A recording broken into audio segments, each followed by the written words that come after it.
It's time for the greatest little internet radio show, Blow the Whistle. Always live on SportsTownChicago.com and on Twitch at SportsTownChi. Tyler Butterball Buterball. I knew this kid was going to be a complete meth, like a youth mess. Not meth. See, I think he needs to go to Allstate because when you're covered by mayhem, you'll be better protected. Andrew Pepe Valentin. How can you say that high school's sports is not about business when the IMG Academy, who is supposed to be a legitimate high school, goes for $1.25 billion? Game time. David Double D Dykstra. Hope and pray to God that Jordan Love twists his ankle so bad that you get to see this godforsaken mess that is Sean Mother Truckin' Clifford. Tyler Buterball, Andrew Valentin, and David Dykstra. Your greatest little internet radio show everywhere you go. That's right, ladies and gentlemen. You're listening to Blow the Whistle here on SportsTownChicago.com, right here on YouTube. Hello to all the people that probably have not seen my face in a while because I have been terrible. I've not been here. So apologies to everybody. But I'm back. I'm finally doing the show with you boys. Yeah. As I'm to my right, I have Andrew Pepe Valentin. an in for Double D. No gimmicks, Nick Johnston. And we are here. As you guys know, I'm Tyler Butterball Buterball. I'm not making a big name for myself because I have been a bad person. Bad Tyler, not being here. But I'm back, and we are going to be recapping the NBA Finals, Game 7 from last night. An absolute blockbuster series in general, a blockbuster Game 7 that was awesome. We're going to dive in a little to a lot of NBA trades that happened over the weekend before. Kevin Durant had to get some attention since he wasn't in the finals this year and his old team was. And then we're going to do the greatest segment in all of entertainment. That's right. It's You're Killing Me Smalls. And if you guys have You're Killing Me Smalls, send it to us on our Facebook, Twitter, and Instagram. Blow T Whistle 1. BLOWTWHISTLE 1. And I'm not sure if you guys mentioned this at all with the new sponsor. Yes, we did. You Yes. did. Lightly, Beautiful. yeah. Lightly opened it. Yeah, Yeah, Love it. I kept it pretty minimal. We're still working on it, but Yeah. as you guys know, we are now. We're crossing T's, dotting I's. Yeah, exactly. Exactly. There you go.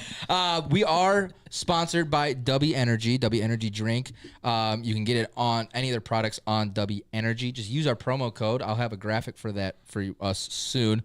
But go in there, make your first order, put in Tripod, TRIPOD, and get 10% off any order that you guys want. Use that promo code Tripod, TRIPOD. W Energy, DUBBY. All right, boys, you guys ready to get into my personally favorite NBA Finals I have seen in a long time? Yeah, let's do it. That's right. All right. So last night, Game 7, the Oklahoma City Thunder defeat the Pacers 103-91, take Game 7, and win their first NBA Finals as the Oklahoma City Thunder. If you guys didn't know, for the listeners, they were the Seattle Supersonics. And then SGA wins Finals MVP. What more could you guys have asked for a game? Let's go first off with the series, because we did have the unfortunate, if you guys did not see the replay about 10,000 times that ESPN threw in front of your faces, was Tyrese Halliburton went out early after dropping 3 threes in a row and blew his Achilles, which was it was devastating. Like, just seeing the replay. I did not have to see a man's legacy come into jeopardy. And he knew it right away. You can see how upset in his right face, away. Oh, yeah. man. Absolutely. Like, I'm not a Pacers fan. I wasn't bleeding the blue and yellow here, but just seeing what it did for that young kid, and it was just, it was awful because you knew it was on the line. And I think obviously it would have been a closer game if Halliburton was able to play all the way through, but we kind of knew when you have a calf strain and you're kind of playing through it, something like this is bound to happen, and we've seen Achilles get blown off left and right. I'm using a Bruce Levine reference. Yes. Well, you knew he was in pain already because you can kind of see there was a little bit of a strain on his face. But one thing that nobody can take away from Tyrese Halliburton is he's a warrior. Mm-hmm. Like, that dude legitimately, you're trying to play through pain. yes, in some regard, you can certainly look at it and say it might have been a detriment and you were taking a big risk. But I give the guy a lot of props. Like, it takes a lot to be able to say, I'm going to get out there and play no matter what, right? And nevertheless, the way the Pacers play, they're still putting out their bench with guys like TJ McConnell and Benedict Mathurin also getting out there and still being able to kind of say, okay, look, he can't do what he's supposed to, so we have to kind of pick up the pace. And they've done a fantastic job. It's just in this case, he looked like he was getting hot. He looked like he was about to get going. And I think the moment you saw him get hurt, because he played only 7 minutes, right? Yeah, 7 minutes. The moment he gets hurt, you kind of just saw there was a little bit of like a deflatedness to the team, if you will. Like, they just did not look the same. So you can tell that took a lot of life out of that team. He's their engine. Yeah, exactly. But I mean, like you said, Mathurin really stepped up. TJ McConnell was being all over the ball. I think he went on like a 9-point bender. Yeah, in a row. He didn't even shoot a 3 this game. No, either. he was just attacking the hoop, and it was very impressive to see that. But Oklahoma City's like defense, and you can see the leadership from Alex Caruso, the veteran, just kind of really taking over and being like, guys, like, we need to put the foot to the gas and just step on their throats because we have a nice lead right now. We're not going to let this go. Seemed like the Pacers, even after the Tyrese Halliburton injury, was, they were working on fumes, trying to do their best. They were maintaining. At one point, did have a lead, not for very long. It was like a 43-42 after like a made 3. But the fight was still there. Just sure enough, it seemed like talent kind of slowly took its course, and there was more talent on the OKC side as, I don't know, the Pacers were just kind of depleted. Exactly right. Just Obi Toppin, who was actually their 3rd leading scorer, scored 0 this game. Nowhere to be found. Miles Turner's been nowhere to be found this entire game. So it was just exactly that. It's just like, okay, one man down, someone needs to step up. No one stepped up other than like the consistency from TJ McConnell and was Ben Mathurin coming off the bench, right? Yeah, he was coming off the bench. Yeah. He had 24 on the night. And he had 13 rebounds. Like, he put in the work. Yeah. So, I mean, even just from them two, is 40 points from just those two on the bench. It just clearly was not enough. The home court advantage could have had a factor. Just, the long series itself could have had a factor on the Pacers for sure. But the only thing I would really just piggyback on the whole Halliburton injury was just actually classy move by the actual Thunder fans, who are very loud and rambunctious. From what the reports said, that Halliburton, when he did go down, it was pretty silent that entire building. So you can hear it quiet. just kind of like so there was down. concern. There was clearly concern. Again, it was like, at the time, obviously it was a breakaway dunk, so people were hyped up, but they didn't know the severity that he had torn his Achilles at the time. So again, classy move by the Thunder fans to just keep it within reason. Exactly. And I felt like from the fans, like they even like OKC fans wanted to see Tyrese Halliburton play out this entire game. Like, that's what you want in this Game 7. Like, they already brought in the energy. They brought that it's a talent between 2 young stars that could be taking over the NBA for years to come. I mean, like, this is the first that we've seen in a while where you don't have LeBron James, Steph Curry, Kevin Durant. I mean, it's been a while, but like those big names, and like you're starting to see these young guys in their like early 20s that are taking over in their primes. Exactly. The only thing, I mean, the great historical run overall, like you just mentioned, all those big names were not to be found because exactly right. It's kind of a new regime, a new renaissance. These younger kids coming in here and taking over, but it's just like, if you're a Thunder fan, I know they're far and few in between, at least over here. But if you're a Thunder fan, I think what you're going to have to be dealing with, and the argument back and forth is going to be, oh, well, you didn't play Curry because he got hurt in the round. You didn't have to deal with Ja Morant in the first round. Aaron Gordon goes down in the Denver Nuggets series, and now you had a hurt, limping Tyrese Halliburton in Game 6 and Game 7. So it's going to be that challenge of like, 68 wins. All this historicalness, SGA just having a crazy season. We'll maybe get back to him in a little bit too. But just that's going to be a really tough thing for OKC fans to sit there and be like, you know what, like all this, like I said, all the wins, 68 wins. I think they had the most wins in a season now after that.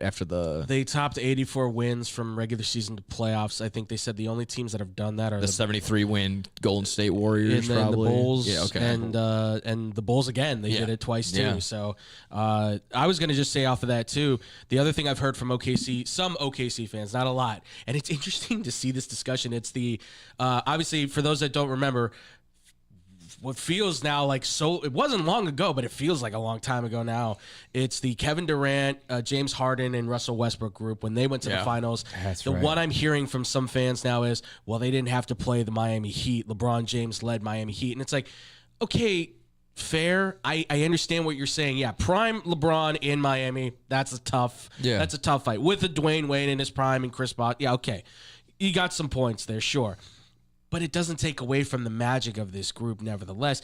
You just had, and just to jump in on SGA if we can, Shai Gilgeous-Alexander just did something that only one other guy, or excuse me, I don't know what stat you were going to list off. I was just going to say, from what I remember, I think it's Mike, MJ, and him that I think have only done it, winning MVP, having an All-Star, and then winning a championship. So it was Kareem Abdul-Jabbar, Shaq, MJ, and now Shai Gilgeous-Alexander to get the championship, an MVP, a Finals MVP, and a scoring title on the same year. Okay. Yeah. Yes. And then on top of it, like you mentioned, an All-Star. Yes.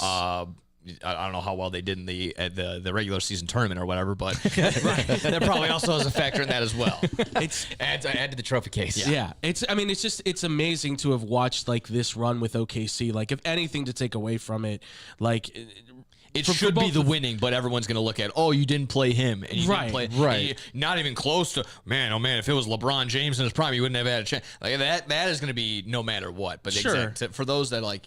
It is kind of like crazy for me to sit back and be like, oh man, like he's in just a whole waiting room basically all by himself and all these legends that no one's really talking about that, which is bonkers. And correct me if I'm wrong. Didn't they say this is one of the, if not the youngest team to win the NBA Finals? Yeah, I believe it is. At least it's got to be one of the on average youngest. age. I think they are the youngest in the to win the NBA title because from what I've saw, I think they average like 24 and a half years old or 25 years old. Caruso even said he's like it's basically just him being 32 and he's everyone the oldest else, guy, and he's only 32. Everyone else is like 27 and younger. It's insane, and that's the thing that like you got to put in perspective too. Like these are young guys. Yeah. Like this was all of their first, except for Caruso, and he's only 32. Right. First experience making it to the NBA Finals. Funny enough, I don't know if did you see the celebration? Yes. He's literally asking me, go, yeah, they go, AC, how we do this? Like, how do we celebrate winning a title? Like this is.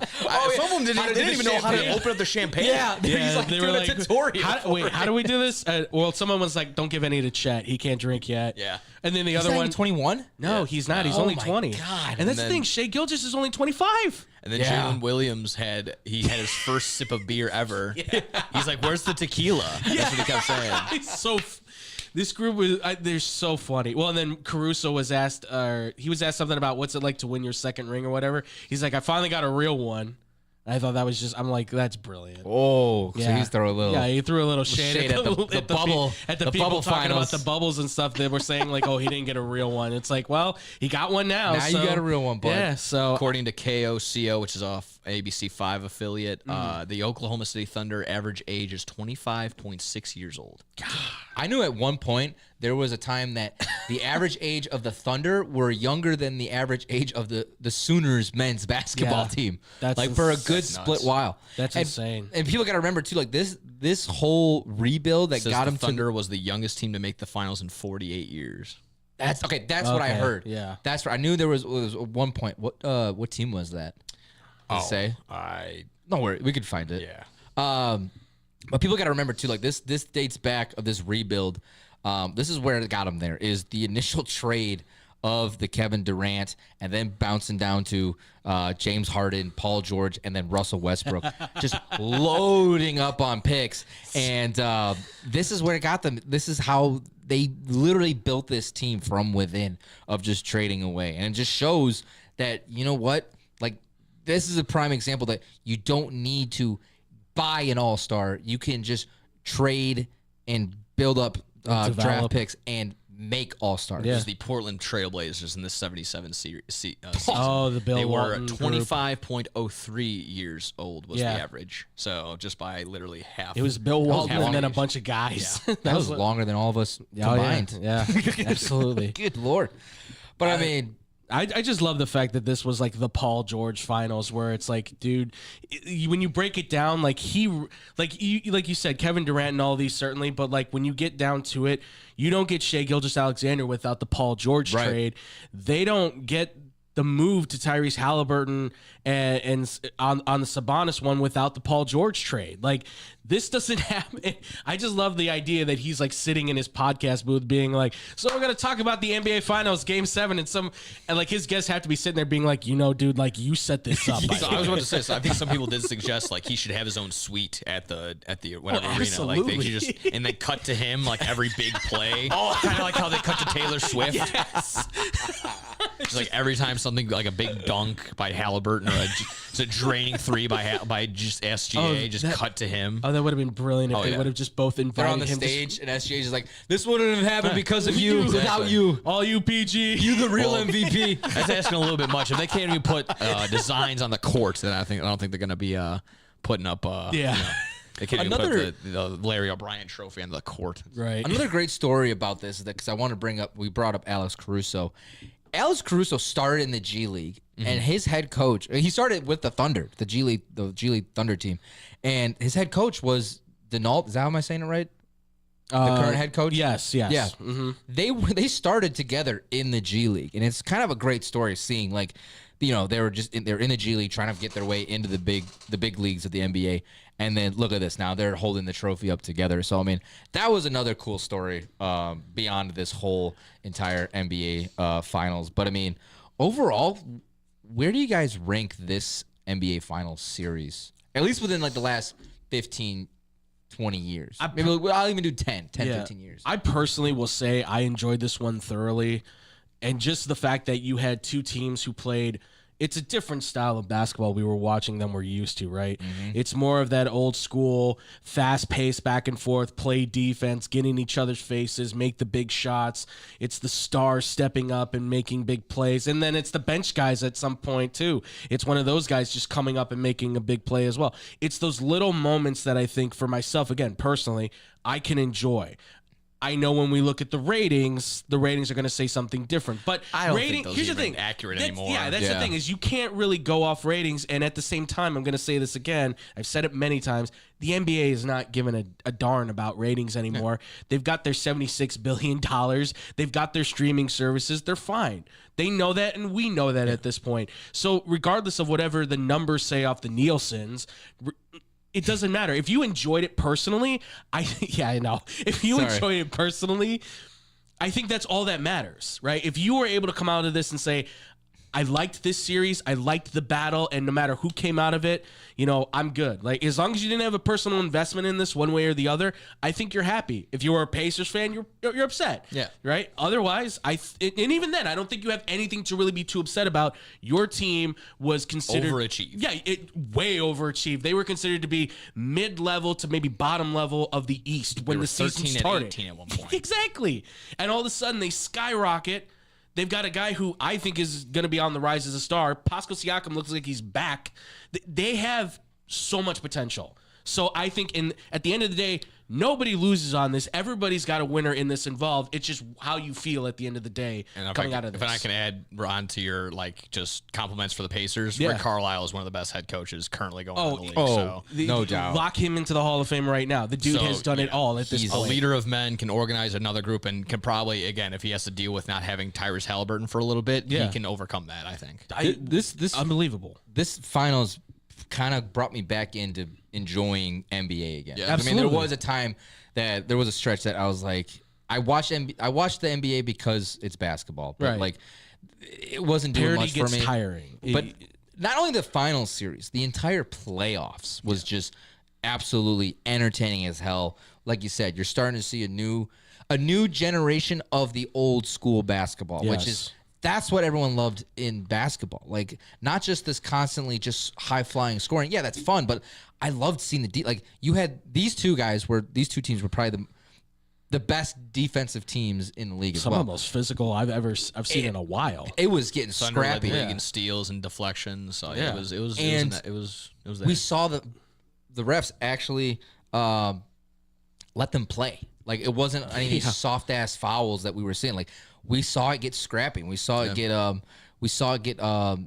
aggressive, and that was the most entertaining for me watching this. Like, I actually put time aside to be like, I got to watch the finals tonight. Absolutely. In terms of where it ranks for me, I mean, this will be definitely one to remember compared to 5-1 or 4-1 against Luka's Dallas Mavericks last year. Yeah, we can probably overlook that one. Right. This was definitely, and honestly, I think the entire playoffs and everything. You heard my one joke it was just like, the NBA season doesn't start till the second round of the playoffs, anyways.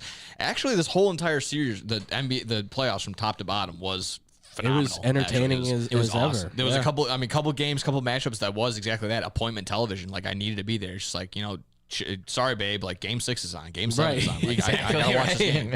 So it's as simple as that. And like not very often in the past couple of years has that been a thing. So yeah, to your point of like talking about ratings, not going to be accurate in any sort of way. No, absolutely not. For if you know ball, an illegal streaming site to watch said ball. So you're going to be probably end up doing that. And literally up until 2 months ago, 2 weeks ago maybe. Yeah. Chicagoland didn't even have an opportunity to watch basketball. No. So it's just It only stuff like happens that. after the exactly. season. So it happened. Yeah, exactly that. So ratings across the league were skewed because the top 3 city in the terms of sports couldn't even watch their own team Exactly. for the entire season. So, So for those that are like, it's all about the the ratings of this. This was a fantastic, just playoffs in general. Exactly. Ratings at the end of the day, it seems more than ever. Do they mean something? Sure, advertisers, all that stuff. Yeah. But to the average fan, to the fans out there, ratings mean nothing. Did you enjoy the game? Yes, you did. Okay, that's all that matters. That's all that really matters. Yeah. And I agree with you, Nick. This is one of those that I think we're going to remember for a long time because I don't think either one of these teams are done. OKC is definitely not done. It's already. I already just looked at the way too early rankings. Yeah. OKC is number 1. And I think they're going to be the number 1 team for the next 4 or 5 years, at least in the West for sure. They're built like it for sure. Andrew, I'm glad you brought that up because now before we get out of here, I want to ask you, hypothetically, was this the Pacers' only window to get back into the NBA Finals? And the only reason why I ask that because if you look at it, they don't have many Pacers don't have many guys that are needing a contract. Mm-hmm. You only got Miles Turner, Isaiah Jackson, James Johnson, Thomas Bryant that are due for a contract. So a lot of that core still locked in for up until, good Lord, 27, 28. Yeah. Even 20, mainly 27, 28 is when you got still all those guys left. Right. So, and was this the first time the Pacers, at least in a long time, have made the NBA Finals? 2000. Yeah. Was this the only window the Pacers had? I don't want to say this is the only window because, we're going to get to the Bulls and everything and all about them and stuff, but obviously they're still trying to figure things out, right? Just for the Central Division, right? Mm-hmm. You've got the Pistons who seem to be on the up and rise, but I think they're still a little ways off because they're still trying to learn how to win together, but certainly they're still very talented all the same. Cleveland Cavaliers are still very talented too, but there's something about that team that I just have this distinctive feeling that it's all on defense for them, and they're just missing that extra guy that can come up and step up if Donovan Mitchell isn't on his best or to help him. So I don't think the window's closed. Do they have to play some pretty perfect ball going forward? Yes, absolutely. But I don't think the window's closed. I think this can be a team that can get back there.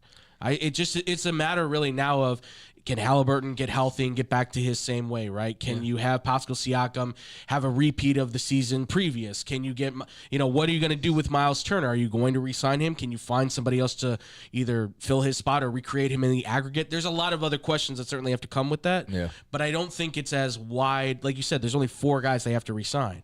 So I don't think the window is closed the way that people might consider it. I think there's still an opportunity for you to say, we might have to tweak a few things, but it's not like tear down and start all over again. I feel like just in the East, it's going to be a weird metaphor here, but everyone's window is basically the same. Therefore, it's like it doesn't look as good because I'm looking at the teams that finished 1 through 6, maybe minus the Pistons, but any one of those teams probably could have represented the East in the finals, where the Cavs, the Celtics, the Knicks, the Pacers, or the Bucks if they would have stayed healthy. Absolutely. And on the West side, it's like, all right, probably OKC, maybe Minnesota, and we'll see how the Rockets are. That's probably going to be, maybe that's the representatives for the West. I'll throw the Nuggets in there just because, as always, just in case.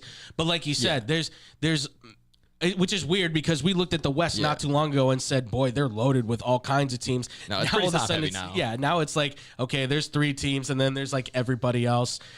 But like the East, like you even have to wonder, like, are the Celtics going to keep Tatum and Brown together? yeah. Right. Are what are the Knicks going to do with Karl Anthony Towns? The Pistons are going to be a little bit better, and they're yeah. probably not going to be a fringe, tournament team. They're probably going to be a 5 or a 4 seed that come next year. That's the only other team in the East that I would, if I was the Pacers, I would worry about because. Like you said, you made the example about Tatum and Jaylen Brown. Yeah. New York Knicks, what are they going to do with Cat? Yeah. Bucks with Giannis. Giannis might be out the door, and then Right. same with Lillard. So it's like there's a lot, and then Orlando is like I that forgot team. Lillard's Orlando- out with yeah. he's gonna be out They're the whole one of year. those teams Yeah. that are starting to find themselves. Like they're kind of like the Pistons the last few years. I was gonna like say, young they- team trying to figure themselves out. They could be the sneaky ones that kind of crawl into the door. I think the window's far from closed. Yes. That was good. Love it. But I think the window. will take care of this. You're a Lakers fan. I was born in I know we're gonna talk. Magic fan. I know we're talking about the Kate, but like, how embarrassing is it when you only get a first-round pick for Doncic, and I mean, 4 first-round picks for? I know Bane's good, but like, geez. I mean, I was talking about prepared that. for that. I was talking about that on Low Blow with Scotty and Kobe. It's just, Unprotected too. yeah, it's just like it didn't seem like maybe the talks were out there. If we're going to talk quickly about the Desmond Bane trade, it's just Yeah. like if I can spin zone into the Bulls, like Please. if Desmond Bane is worth 4 first-round picks. Can Kobe White not bring in something similar? Well, there was a trade rumor about that. I did hear something like that. Actually, great segue. Yeah, exactly. So now, we're obviously, as you guys can see, we're going to be talking about the NBA trades that have gone through so far, and then other possible trades as well, leading up to the NBA draft that is on Wednesday night. We're going to be breaking that all down next here on Blow the Whistle on SportsTownChicago.com. He's right there. It's the bottom of the 7th inning. The last chance to order beer. But we didn't come here to drink beer. We came here to win this ball game. Chicago's so lucky. SportsTownChicago.com. 1, 2, 3 into the 4. Pizza at your house and you can get it at the store. Uh-oh, here we go. Chicagoland area. Little Caesars is heating up for the summer. Try our new Crazy Puffs, $3.99. Walk in or delivery. 7 days a week. 4 p.m. to 8 p.m. filled with cheesy mozzarella pepperoni pizza sauce, buttery garlic flavored drizzle, Italian herb and Parmesan seasoning, deep dish Detroit style pizza $7.99, super cheesy bread $5.99, hot and ready combo $12.99, and for your daily deals, go to LitCaesars.com. Oh, Little Caesars, where our crazy puffs and cheesy dreams, you light up my soul with your pepperoni schemes. With every slice we share, with every moment we dare in this piece of love affair. So you didn't hear that just here. You don't want to miss out on these delicious deals. Visit your Chicagoland area Little Caesars today. Cheese, cheese, cheese. Nobody does food better than our friends south of the border. If you're looking for delicious, authentic Mexican food in Chicagoland's backyard, check out the Totopos restaurant. Try their quesadillas, burritos, or my favorite, the 3-taco combo with steak and extra chipotle salsa. Muy caliente. Even have breakfast for early risers. Totopos is the highest rated Mexican restaurant in Naperville on Yelp. Once you try it, you'll understand why. Visit totoposnaperville.com for their menu, special offers, and online ordering on Grubhub. Pickup or delivery. Totopos restaurant, open nightly until 8:30, closed on Sundays, located next to the Jewel on Aurora Avenue in Naperville. Experience fresh, homemade Mexican at Totopos restaurant. I got an affordable family-owned restaurant for you that won't cost you an arm and a lamb. It's Goodies in River Grove. My Goodies order never changes. A gyros, not a gyro. Smother it in sauce and hot fries on the side for less than $9. If I'm really starved, I'll add a chicken kebab to my order. Looking for more? Try a juicy cheeseburger, Chicago-style hot dogs, or a toasty corned beef meal. I can walk in 7 days a week, dine with my family, or call 708-583-1700. Pick it up and enjoy it at home. Can't stop in? Not a problem. Goodies delivers through Grubhub, DoorDash, and Seamless. Goodies is located at Cumberland, Belmont, River Grove. Goodies bringing authentic Greek food to the Chicago. It's the summer of coffee at Dunkin' Donuts. To reach peak summer mode, you need your summer coffee, like a smooth new s'mores frozen Dunkin' coffee, a refreshing butter pecan iced coffee, or a sweet coconut cream pie cold brew. What could be better than iced frozen coffee on a hot summer day? Nothing. Dunkin' Donuts has all your favorite flavors this summer. So come enjoy the summer of coffee and keep cool out there, kids. America runs on Dunkin'. Price and participation may vary. Limited time offer. Looking for a great bargain? Want to find cool collectibles? Need to get fresh fruit and vegetables for the family? Come on down to Swap-O-Rama. 3 great locations, 42nd and Ashland in Chicago, Melrose Park in Ulsa, with hundreds of indoor and outdoor vendors selling clothing, tools, electronics, and much, much more. Have stuff for sale? Become a Swap-O-Rama vendor and turn your hidden treasure into cash. Visit their website for market days, hours, and vendor information. Go to swap-o-rama.com. Swap-O-Rama, the first name in flea markets.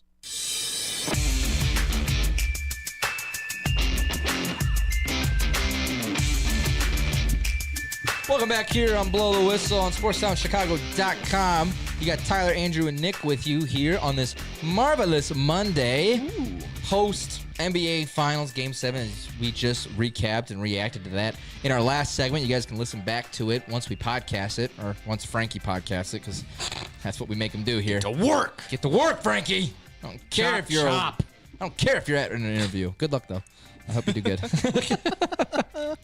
Got my Alfredo on my Alfredo. What's the matter? Frankie Bolognese. What do we establish? Is he Frankie Bolognese or Frank? He put I out like Frankie Marinara. Frankie Marinara, That Oliveira. was my suggestion. Yeah. That honestly, now that I Wait a realized minute. Is it Oliveira or Oliveri? it's Oliveira. Yeah. Oh, it is Oliveira. I screwed up Okay. in the imaging when I put Okay. his. I thought it was Does Oliveira. he know then that one of his jerseys are spelled wrong? Because it says Oliveri, I think, on his Cubs jersey. It's I don't spelled know- like that, but it's It's pronounced Oliveira. Yeah, it's weird. So it's like Shuck, where it doesn't sound like Oh it's spelled. yeah, and it's spelled like show. It's show, but it's pronounced Shuck. Man, I don't know, man. Italians, Different breed. they're a different animal. Why is there a G in the word laughter? I don't know. It's same concept. Beats me, kiddo.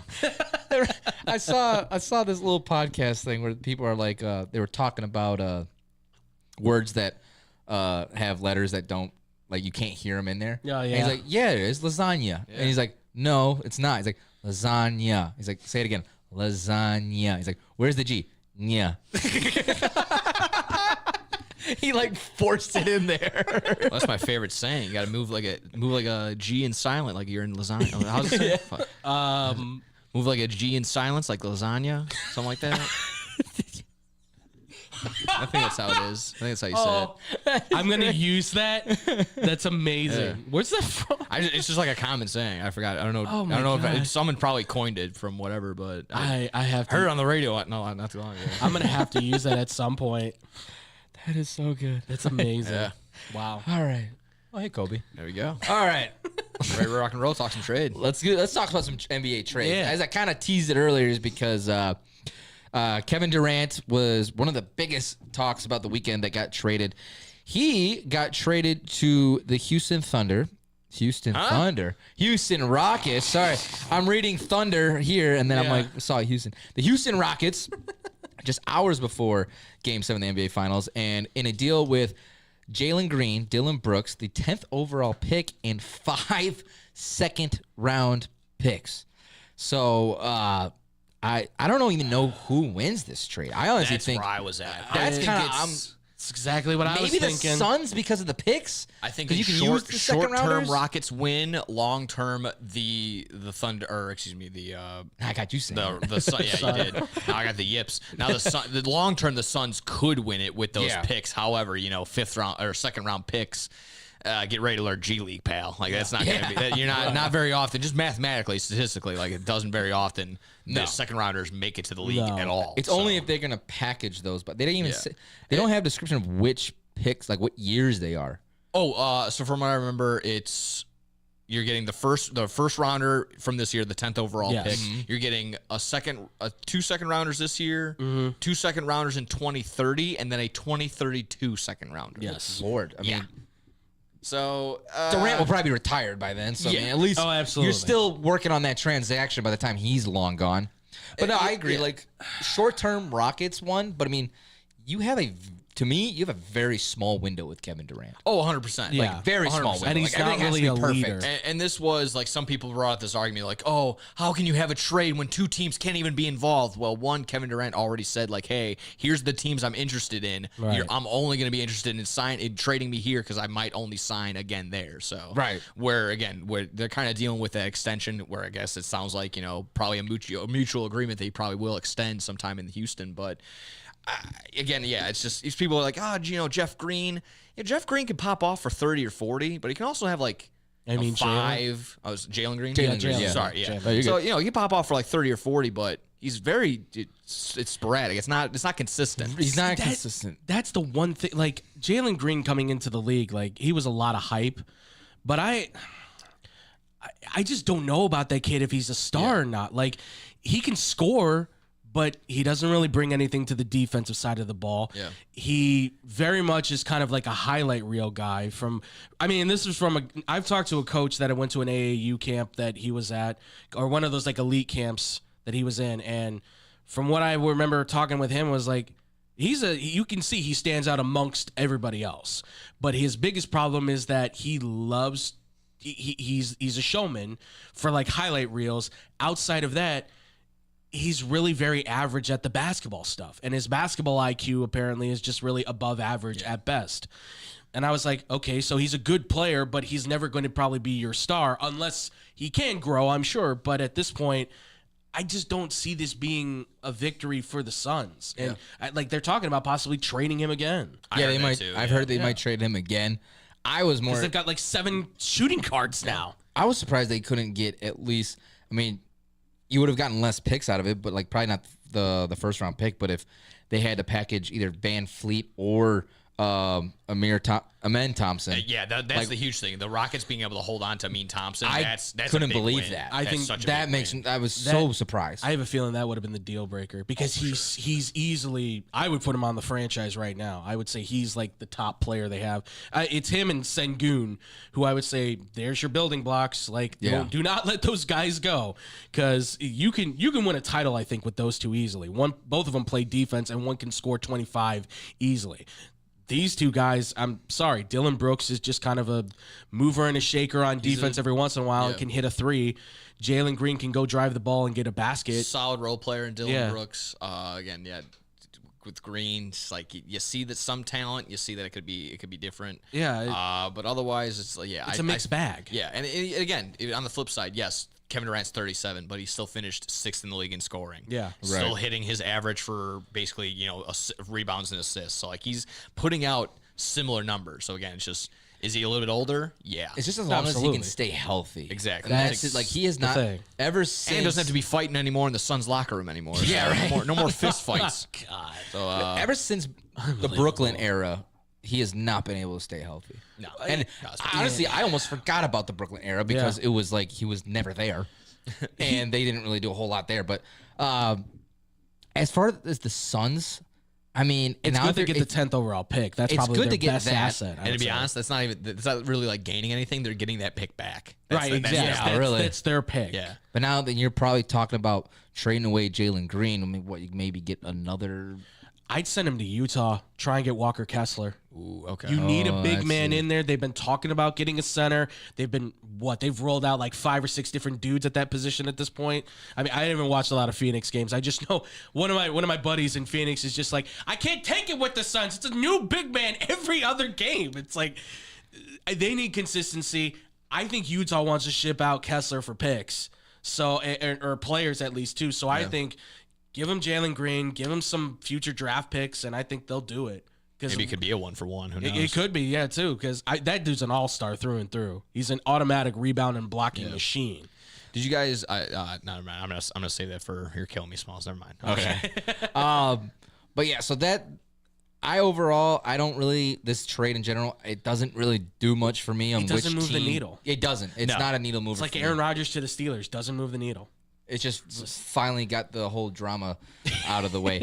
The other Kevin Durant, wow. The other trade I wanted to bring up because you talked about the Orlando Magic, Nick, is Desmond Bane gets traded to the Magic for Kentavious Caldwell-Pope, Cole Anthony, the 16th overall pick in this draft, the Suns' 2026 first round pick, the Magic's 2028 first-round pick and the Magic's 2030 first-round pick and a 2029 first-round pick swap with Orlando. So, I mean, Memphis kind of got a haul for this. Kidding. But, I mean, Orlando had to give up a lot.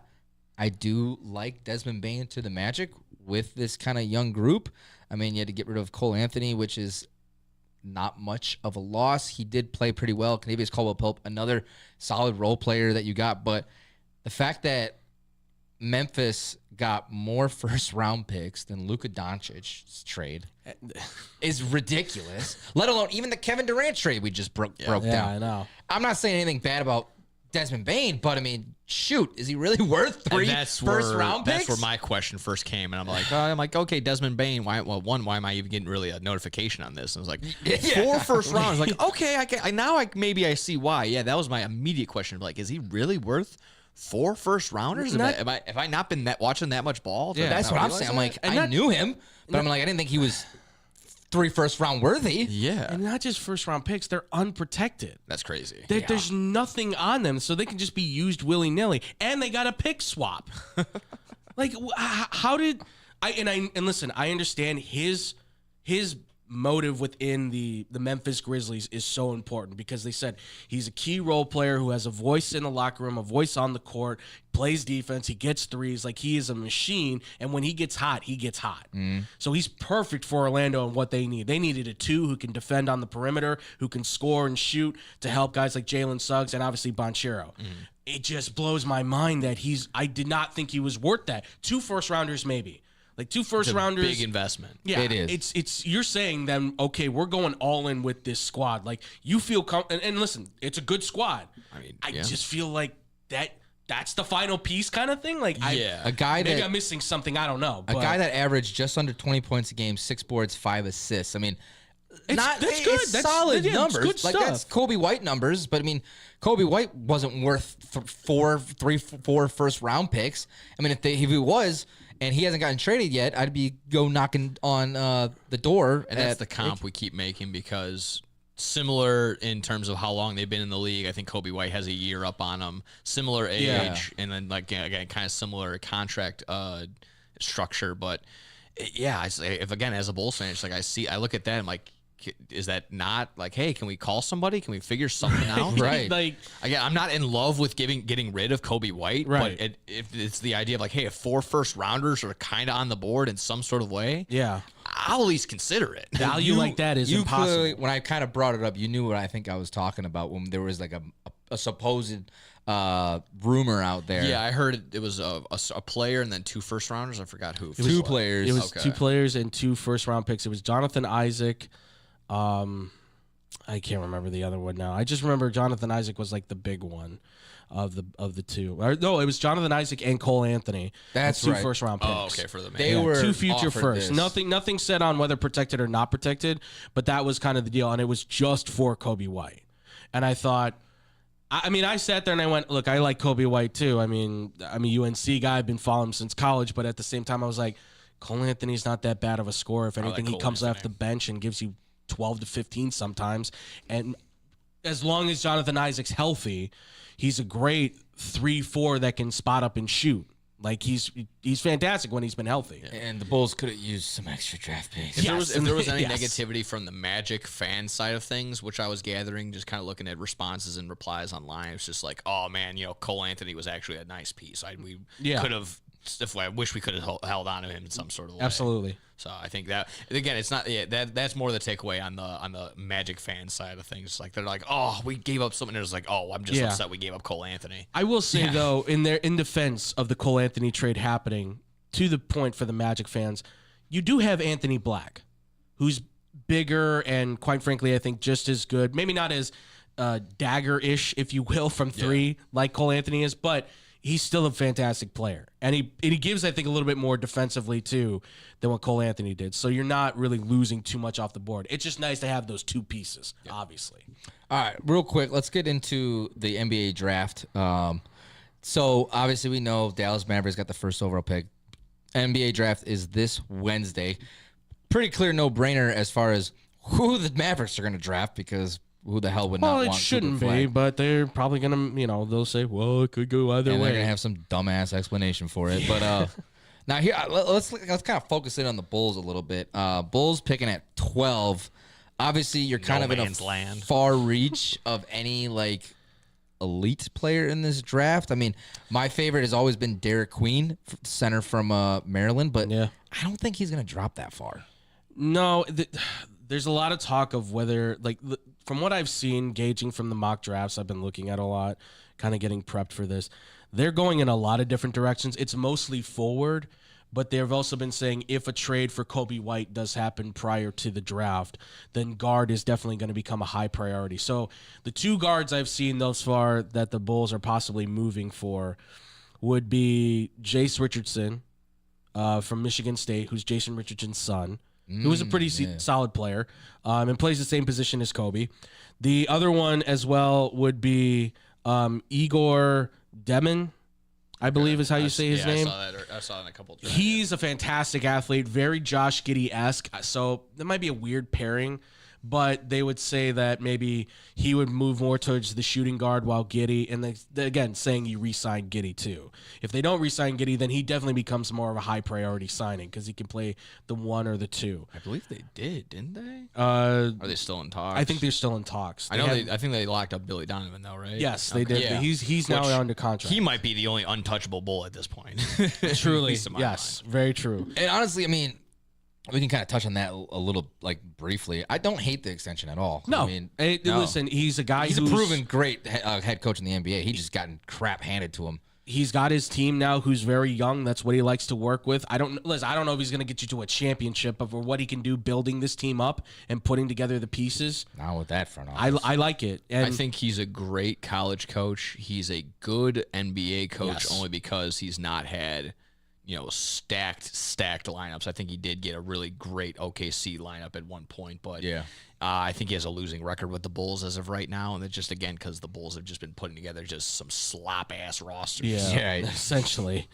But as far as the Bulls go for the draft, it's nothing but forwards from what I've been seeing. I've looked up maybe 10 different mock drafts. I've seen almost 7 different names. That's the thing. Yeah, that's the problem. That's what we were so talking many about. different forwards because, and I'll be honest, at 12 for the Bulls, I don't think you're getting a bad guy from what I see from what they're drafting. It's just, unfortunately, for a lot of people out there, you're going, well, I don't really know these guys.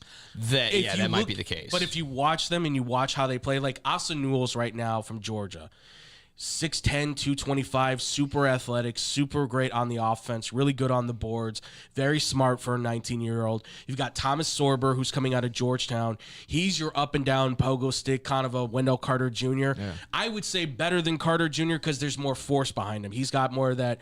If you remember Roy Hibbert, anybody who remembers him, a little smaller, a little bit more compact, and I think a little bit more offensively driven. Sorry, Roy. So. Roy Hibbert was very bad on that. Except for the 1 year he has like an all-star, I think. That was the only time. And it was like he had like 20 points. And we went, good for you, Roy. Attaboy, you're 7'3". You finally figured out how to put the ball in the basket. Exactly. Put the ball in the basket. Derek Queen, obviously, I'm a huge fan of his. Yeah. I think we all are to some degree.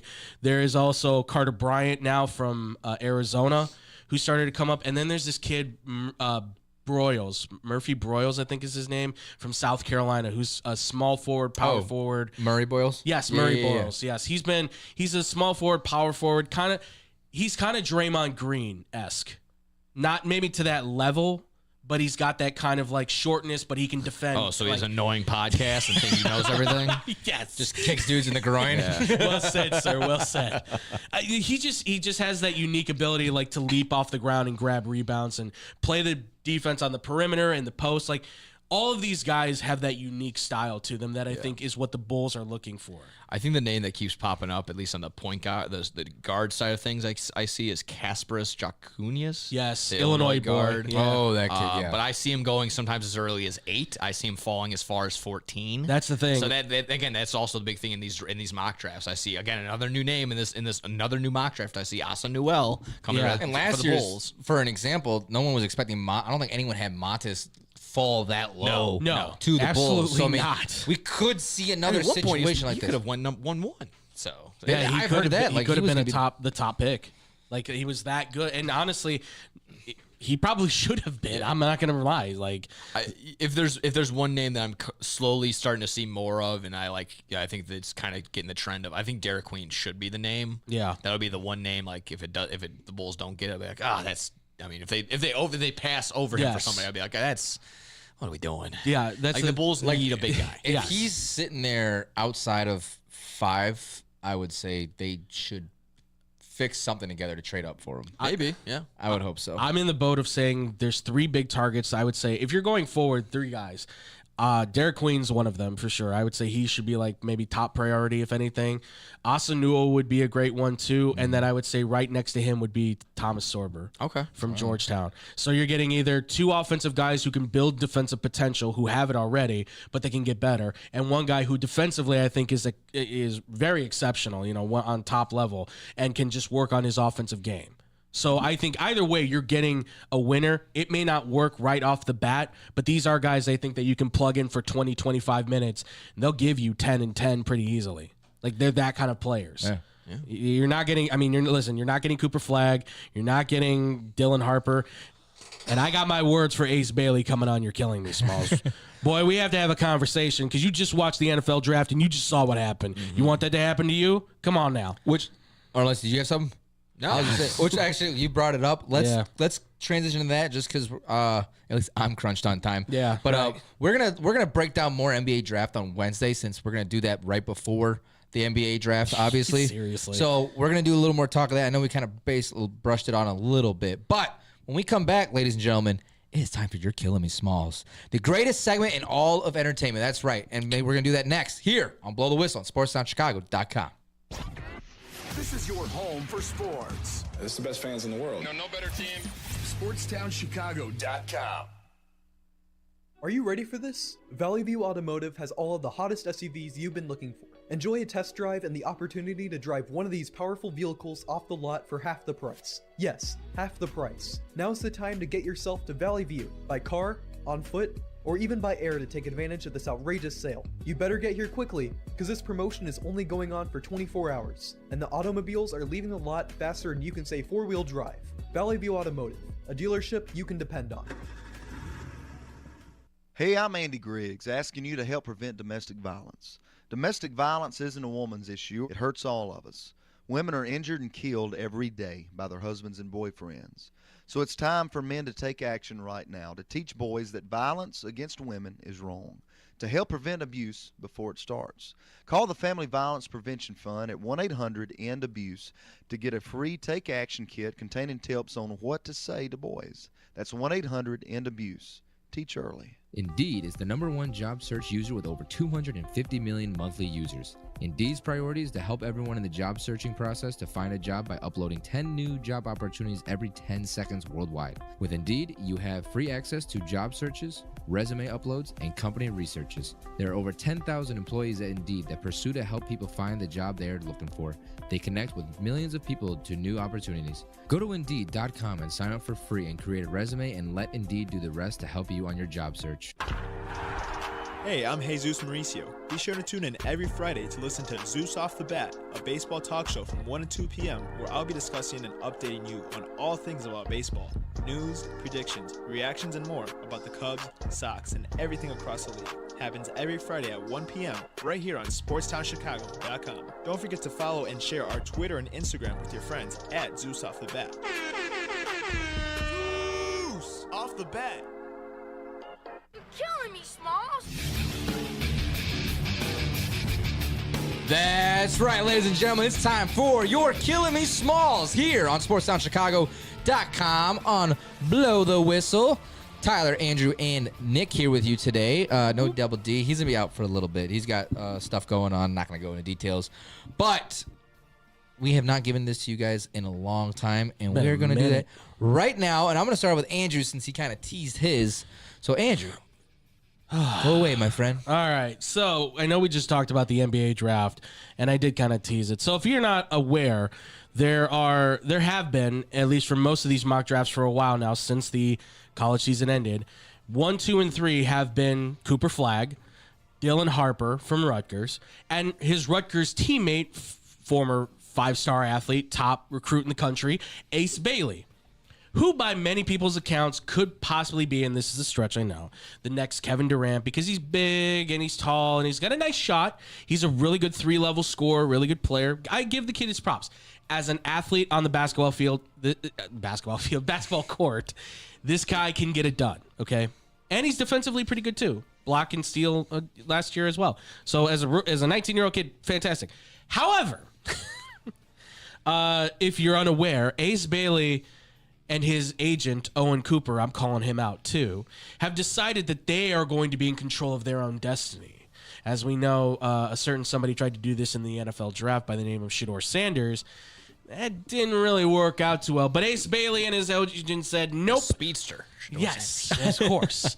He said, no, we're gonna do this. So they have been apparently canceling private workouts left and right with people, including the team who holds the 3rd overall pick, the Philadelphia 76ers. Why? I don't really know, except that it has been predetermined by those in the media that it is believed that Owen Cooper has been citing that they want him to have complete stardom, high-end potential to grow into being that big-time player and being a leader, which I almost bursted out into laughter from that because I'm sorry, as much as I love any 19-year-old kid who is certainly very talented, even a guy like Cooper Flagg, why would you jeopardize the chance to be a top 5 pick? Because you want to go to a team like, what, the Wizards, where they have nobody, so you can be the somebody on the nobody team?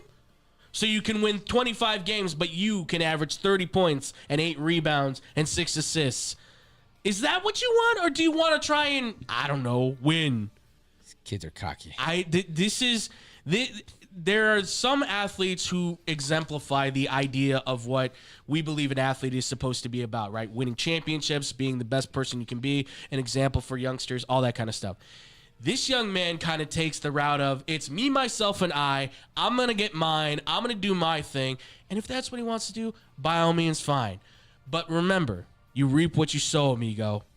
Remember, with every action, there's an equal and opposite reaction. You don't want to work out for these teams. Be prepared to have to try and haul the Washington Wizards to the playoffs. Good freaking luck. Because even when they had John Wall and Bradley Beal at their finest, they could not get it done. And you think you're going to do it by yourself? Huh.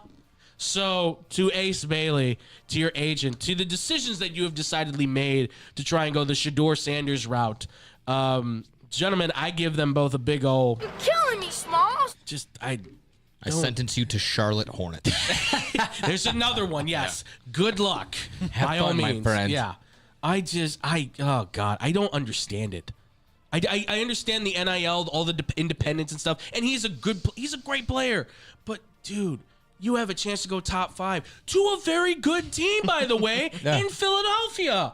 What do you even San Antonio was talking about? Well, if we don't take Dylan Harper, we do have 2 guards already. We might take him and have you get to play with Wembanyama and De'Aaron Fox and Steven Castle. Who doesn't want that? Bonkers. What do you do? Oh, my God. Why couldn't I be 6'1" and 200 pounds? Why couldn't I be 6'8" and 200 pounds? God, wasted. I hate. It just drives me nuts how cocky these kids are getting. It's starting to take away the whole idea that this is an opportunity. This is a privilege. It is to be with your talent and stuff like that. You have no room to be yeah, no, I'm not dealing with your silly business. It's just be happy that you are a potential top 5 pick in the NBA. Seriously. Ridiculous. And I put that out there on social media and somebody hit me up and they're like, he's going to end up in the Lakers or something. And I was like, God, I'm like, if you just talk this into existence, man, we're going to have a problem. Man. I'm going to go real quick if that's cool, just because then I might have you guys have to close it out. Okay. But, to ESPN and ABC for over and over and over and just one more over for replaying the Achilles tear. I wanted to put those together. Achilles tear injury of Tyrese Halliburton yesterday.